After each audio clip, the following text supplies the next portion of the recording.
अच्छी खबर यह है कि पाकिस्तान के पास 5 मई तक के पेट्रोलियम प्रोडक्ट्स का जखीरा मौजूद है। और उसके साथ एक और अच्छी खबर यह है कि ईरान सिर्फ पाकिस्तानी जहाज़ों को आबनाए हुर्मुज से गुजरने की इजाज़त दे रहा है, यानी करीबी फ्यूचर में पाकिस्तान को पेट्रोलियम प्रोडक्ट्स की शॉर्टेज का कम से कम फिलहाल खतरा नहीं है। लेकिन उसके साथ ये भी सवाल पैदा होता है कि अगर पाकिस्तान में पेट्रोलियम प्रोडक्ट्स की शॉर्टेज का खतरा नहीं है तो फिर गवर्नमेंट क्यों ऐसे इकदाम ले रही है कि जिसमें पेट्रोलियम प्रोडक्ट्स की कम खरीदने का रुझान हो। ऑफिस में हाजिरी को कम किया जा रहा है, बहुत सारे स्कूल्स को ऑनलाइन किया गया, तो उसका क्या रीजन था उसको जरा समझ लेते हैं। देखिए, मसला ये नहीं है कि पाकिस्तान के पास पेट्रोलियम प्रोडक्ट्स हैं या नहीं है, मसला है पेट्रोलियम प्रोडक्ट्स की बढ़ती हुई आलमी कीमतें। अब इसको जरा समझ लेते हैं कि वही पेट्रोलियम प्रोडक्ट्स जो गुज़िश्ता चंद दिन पहले 2, ढाई, 3 महीने पुरानी बात है, अराउंड $67 to $70 पर बैरल फरोख्त हो रही थी, आज उनकी कीमत अराउंड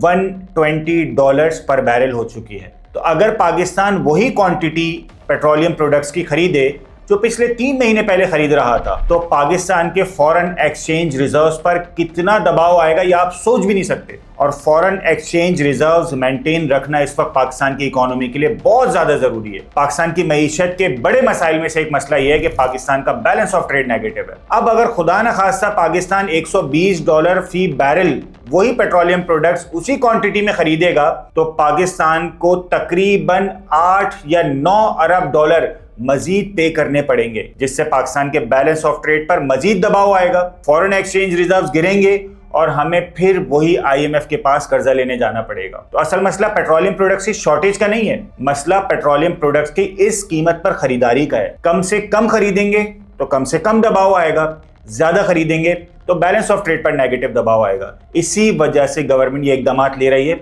इसको समझ लीजिए।